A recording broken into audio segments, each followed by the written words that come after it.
میرے آقا کریم صلی اللہ علیہ وسلم دی بارگاہ دے وچ ایک بندہ آیا. یہ اس وقت آیا جس وقت نے کلمہ پڑھ رہا سی, مسلمان ہو چکے.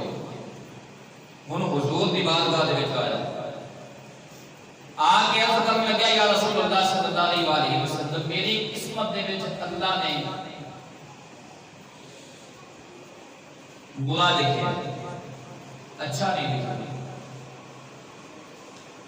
میری قسمت کے اندر اللہ تعالیٰ نے حرام لکھا ہے, حلال نہیں لکھا. حضور صلی اللہ علیہ وسلم نے فرمایا تیوں کیوں پتا ہے؟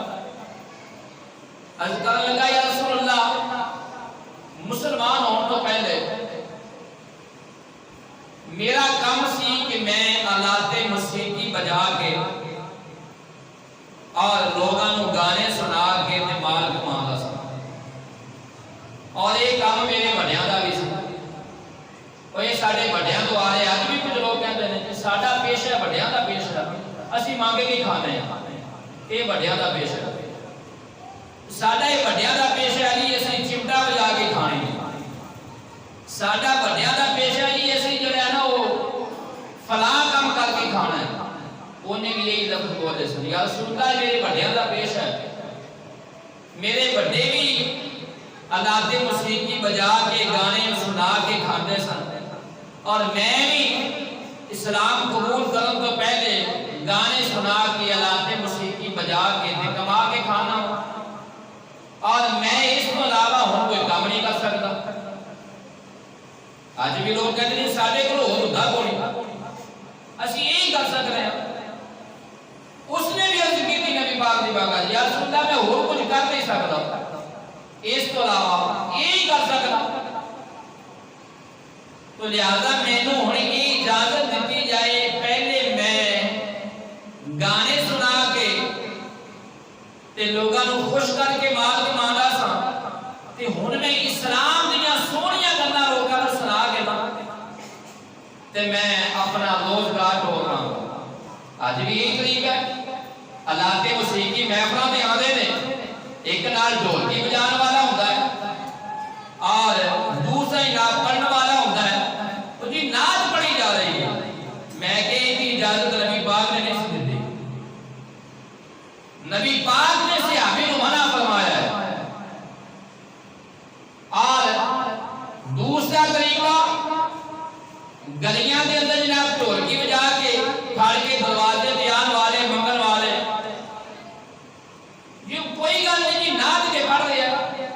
میں کہ یہ اجازت صحابی نے بھی منگی سی, نبی پاک نے کرو منگی سی. رسول اللہ میں دین دی اچھیاں گلاں سناواں گا تے میں نے بھی اجازت دے دیو. نبی پاک نے فرمایا نہیں, بلکہ نبی پاک نے کی فرمایا, نبی پاک نے فرمایا اگر میں تینوں پہلے روکیا ہوندا تے اج تینوں سزا دیندا. میں پہلے تینوں روکیا نہیں سی, اگر تو آج تو بعد یہ کام کیتا تے میں تینوں سزا دیاں گا, سزا دلواواں گا. اور اگر تو پھر بھی نہ مڑیا تو حضور نے فرمایا پھر میں اپنے صحابہ کو کہاں گے کہ ٹینڈ کر دے اندے وار مون دے ہو, اور اندے چہرے تو وار مون کے نو مدینے دے وچوں کر دے. نبی پاک نے سزا بھی تجویز کی تھی, دسی کہ اگر تو پھر بھی نہ مڑیا تے تینوں ہے سزا دی جائے گی. حضور نے دی اجازت نہیں دی, نبی پاک نے دی اجازت نہیں دی. اج طریق کی بنائی جاتی ہے جی جو نبی پاک مدینے گئے سے بچیاں نے دف بجایا. میں کیا حدیث کے الفاظ پہ غور کر, نعرے بچیاں کہہ رہے ہیں, نعرے بچیاں کہہ رہے ہیں, نعرے اپنا جواز بنا رہے ہیں. بچیاں نے بجائی سی, عورتاں نہیں بجائی. بچی تے عورت دے وچ فرق ہے.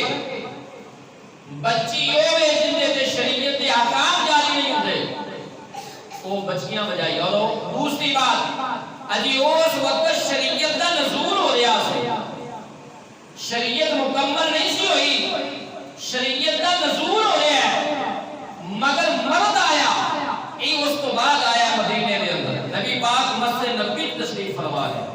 یہ مرد اس تو بعد آیا ہی، ہجرت تو بعد آیا ہی، مدینے کے اندر آیا ہے، مسجد نبی دے وچ آیا ہے، مرد آیا اجازت لین تے نبی پاک نے اجازت